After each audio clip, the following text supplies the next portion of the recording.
But the most important part of the spring is that you are just showing improvement. And so, I mean, a lot of times you've got people that are playing in the spring that haven't played before, and that's their time to get that on-court experience. And you don't want them to have to really worry about winning and losing. You just want them to compete the whole time and, you know, be in those 23-all situations and take a big swing. You know, and if it doesn't go in or whatever, then they've learned something from it and it will the next time, you know, things like that. So those are more of what we spend our time focused on than scores. Your girls are in a development season now, I guess, with summer weight training and so forth. Explain what you're doing there until you get them in August.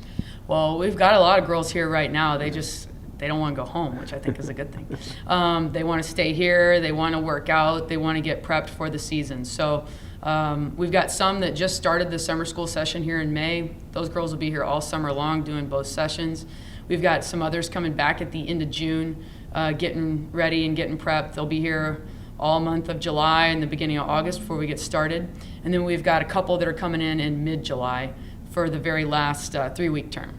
So they're working hard, and they understand that they've got to get stuff done right now, because that's what's going to matter in August is what they're doing right now. 2 girls you signed so far. When will they come in?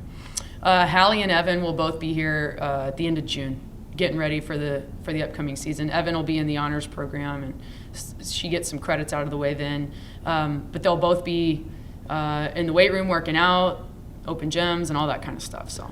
Now, schedule, I know you're still putting that together, trying to get dates and times and so forth. What do you feel about the schedule? Where do you see yourself there? Yeah, I think our schedule has actually come together quite nicely. It's still tentative a little bit.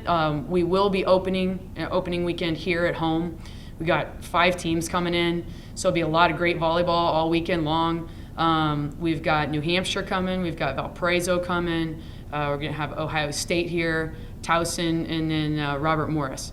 So that'll be a great tournament. Then we'd go down to San Antonio Labor Day weekend.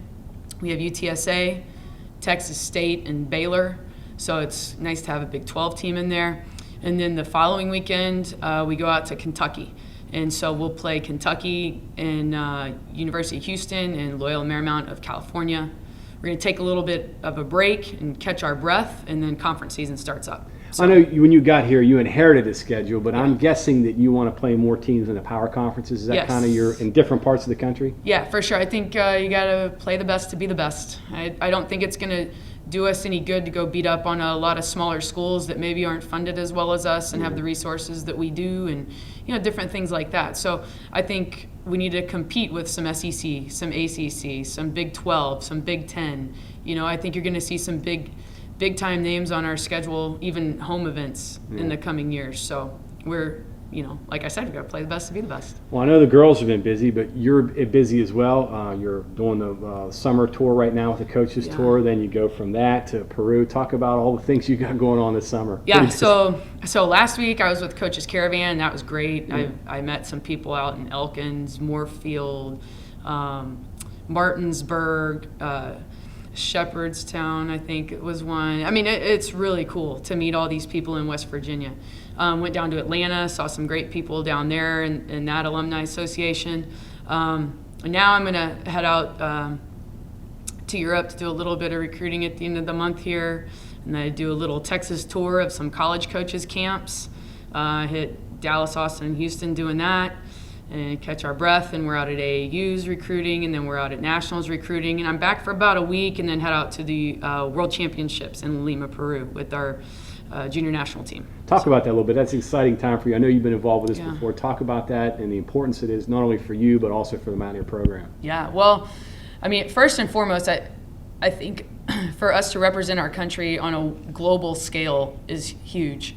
The people that I'm working with are some of the best in the business and the brightest, and I'm really looking forward to working with them and learning from them, and I'm really excited to bring some of that back to our team here. I'll be working with Rob Browning from St. Mary's University, Eric Sullivan from University of Texas, and Denise Corlett from Stanford will be on the trip as well. So, I mean, those are some really bright minds in the game, and I'm just looking forward to working with them. And then some of the girls that will be on the trip, I've coached at different levels throughout their USA careers and throughout my USA careers, and that'll be fun because they've been a part of this pipeline coming through, and for them to make it to the junior national team is something that's awesome for them. But yeah, I'm just looking forward to representing myself, West Virginia, Morgantown on a global scale, and look forward to bringing a gold medal back to Morgantown. And of course, you've got that, and then right into the season, so you don't have much time to. Well, this is what I figured when they were talking about me doing it, was that I was only here a day before the season last year, so I'm going to have a whole week this year, and I mean that's got to be a piece of cake, you know.